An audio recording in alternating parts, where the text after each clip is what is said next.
Colossiens chapitre 1, le verset 16. Car en lui ont été créées toutes choses qui sont dans les cieux et sur la terre, les visibles et les invisibles, trône, dignité, domination, autorité. Tout a été créé par lui et pour lui. Bon réveil à tous les membres du corps de Christ, toujours très honorés tous les matins de vous retrouver dans le cadre de notre méditation quotidienne Tétélesta. Je suis le pasteur Paris Tala.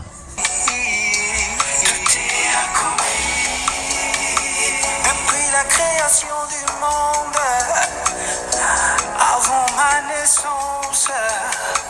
Alors bien-aimés, ce matin, nous voyons dans le livre de Colossiens que toutes choses ont été créées par Christ et pour Christ et qu'en lui ont été créées les choses visibles et invisibles.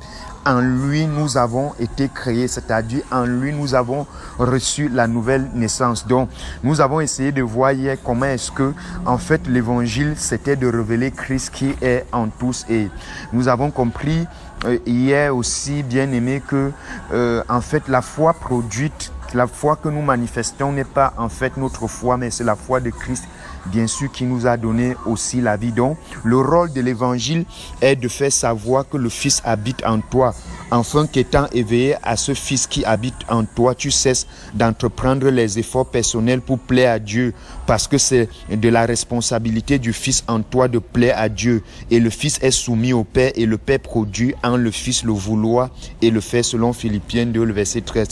Donc, cesse donc de lutter et laisse le Fils vivre sa vie en toi. Et tu réaliseras que le christianisme est quelque chose de glorieux, de reposant véritablement. Donc, on remarque que les chrétiens vivent dans le stress et que ce stress semble plus élevé que celui qu'ils ont eu dans le passé quand ils ne connaissaient même pas encore l'évangile. Donc avant ils vivaient sans pression, mais maintenant ils sont plus stressés parce qu'ils veulent plaire à Dieu selon le système de justice naturelle. Beaucoup de gens disent je veux plaire à Dieu, qu'est-ce que je peux faire pour plaire à Dieu? Non, une seule personne a plu à Dieu et il s'agit de Jésus-Christ et nous nous retrouvons en Jésus-Christ. Donc en réalité nous plaisons à Dieu. Donc ce que le Père demande, c'est qu'il laisse le Fils vivre en eux et ils exprimeront le repos de Dieu. Donc laisser le Fils vivre en nous, c'est croire en l'évangile qui dit nous n'avons rien à prouver à Dieu. Bien-aimé, Dieu n'attend pas que tu lui prouves quelque chose parce que Christ a déjà tout prouvé.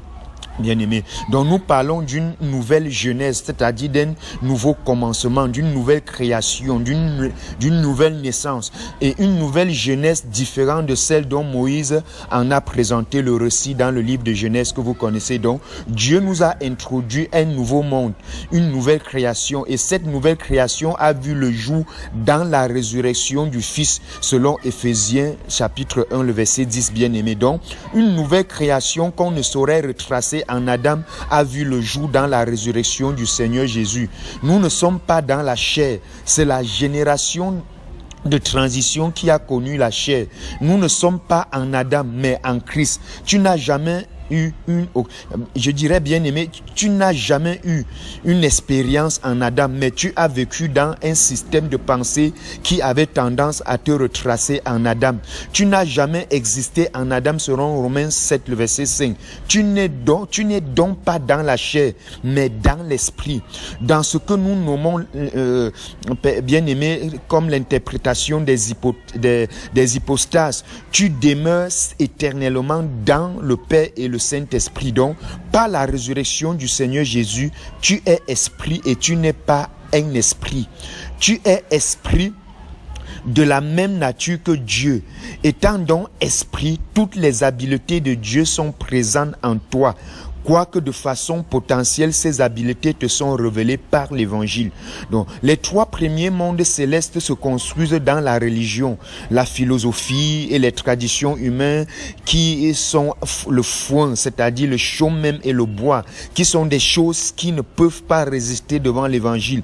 Donc, ainsi, quand est nommé Dieu, tu es également cité dans la personne de Jésus-Christ en tant que fils dans son Fils. C'est pourquoi tu as donc tout reçu pleinement en lui et tu ne manques de rien.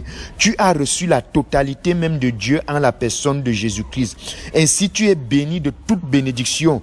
Il ne manque rien, tu ne manques rien et tu n'as absolument besoin de rien pour être complet. C'est à quoi travaille l'évangile, c'est te révéler qui tu es et ce que tu as en Christ. Quand tu connais ces choses, tu cesses d'être inquiet au sujet de l'avenir. Tu n'as aucune inquiétude concernant les choses de cette vie. Nous savons que Christ est tout en tous et il réside en tout. Donc, la foi t'a été transmise une fois pour toutes. La foi qui t'a été donnée est selon la mesure même de Dieu. La foi qui est la plénitude de Dieu qui t'a été accordée. Donc, ainsi, la prière où tu disais « Seigneur, fais grandir en moi la foi » n'a plus lieu d'être, car c'est la foi de Jésus, de Jésus-Christ à pleine mesure qui t'a été donnée. Tu peux être opérationnel à 100%. Tu dois être illuminé au sujet de la foi du Fils en toi. Nous travaillons à connaître le Fils en nous et plus nous le connaissons. De mieux en mieux est exprimée la foi du Fils de Dieu en nous au travers de nous. Quand tu sais qui tu es en Christ, tout est soldé, bien-aimé.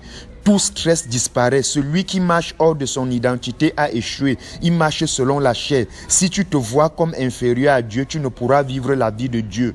La foi du Nouveau Testament consiste en croire à ce que Dieu croit à ton sujet. Et ce que Dieu croit à ton sujet, c'est ce qu'il croit à son sujet. Car il t'a fait égal à lui en la personne de Jésus-Christ. C'est pourquoi Dieu peut affirmer que tu es saint, irrépréhensible, que tu es parfait, car c'est ce qu'il croit à ton sujet. C'est pourquoi il dit que nous exerçons la foi de Dieu qui est la foi de Jésus-Christ. J'honore ce Christ en toi, bien-aimé. Nous continuons demain.